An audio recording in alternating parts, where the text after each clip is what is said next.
This is the So Many Circles ruler from Quilters Select.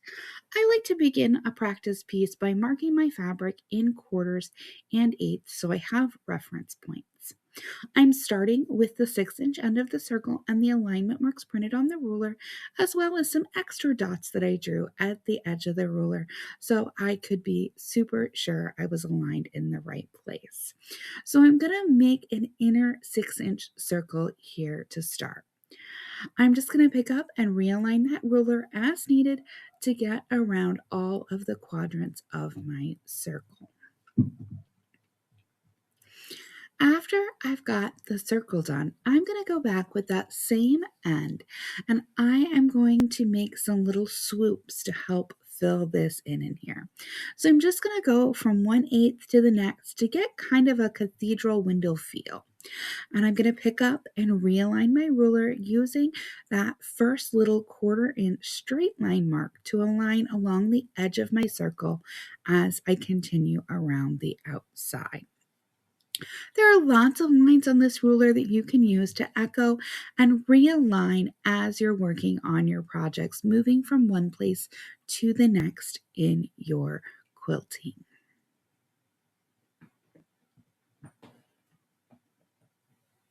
In the center, I'm going to align across the center and vertically with a different set of lines, and I'm going to make some fun orange peels that I'm going to kind of interlock and twist and turn around to make a spirograph design. Yes, you just saw me twist my fabric backwards. I want you to be able to see where I'm stitching here. Now we need to restitch a little portion of this to move from one part of the ruler to the next. So I'm going to stitch just a short little distance, realign my ruler to where it is that I need to start stitching again, and then test to see where I'm at.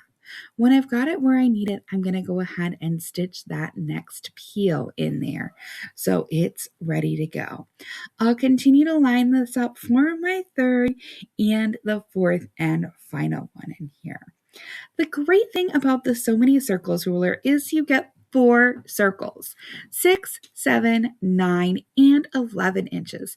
So many possibilities for different arcs in my projects.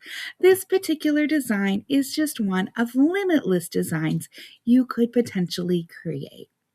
Now I'm adding a 7-inch circle around the 6-inch circle just to give it a little bit more interest to the quilting.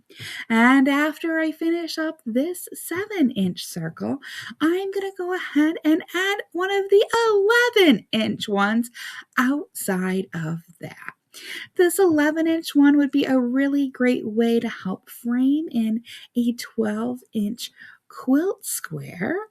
And once I've got the 11 completed, I'm going to mirror the same little swoops that I did in that center 6-inch one, but this time I'm using the 9-inch portion of the ruler.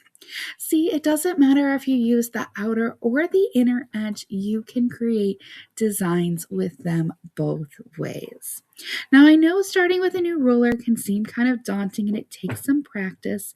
We've got contrasty fabric here, but I put a little bit of matching fabric on the back as a nice way to help see how this might actually look on my finished project.